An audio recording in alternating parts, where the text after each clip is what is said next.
this lesson, we're going to go over how you can add color tone to your improvisation.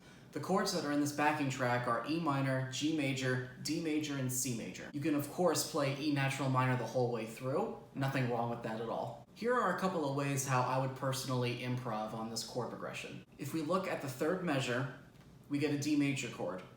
Personally, whenever I see a D major chord in this kind of chord progression, I would modulate to E Dorian.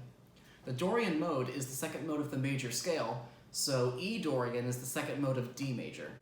So the first two measures I will play in E minor improvisational solo, and then the third measure I would modulate to E Dorian, and then the fourth measure we get a C major chord, so then I'll modulate back to E natural minor. The difference between E natural minor and E Dorian is just one note.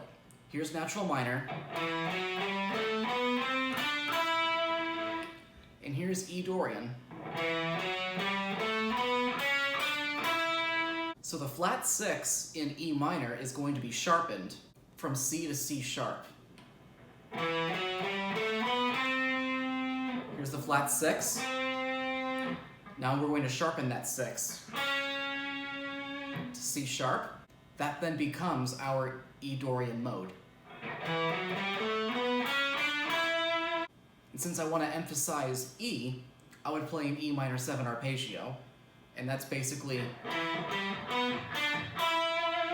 taking a natural minor arpeggio and adding the flat 7.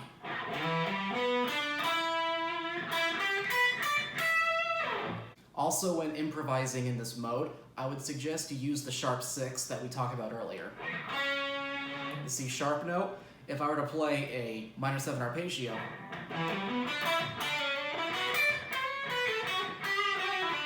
another thing you can do is analyze the whole chord progression. So once again, we have E minor, G major, D major, and C major.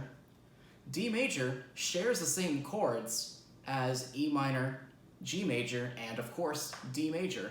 So for 3 measures, you can then play E Dorian and then modulate to E natural minor on the 4th measure. Hope this video helps. I'll see you guys in the next one.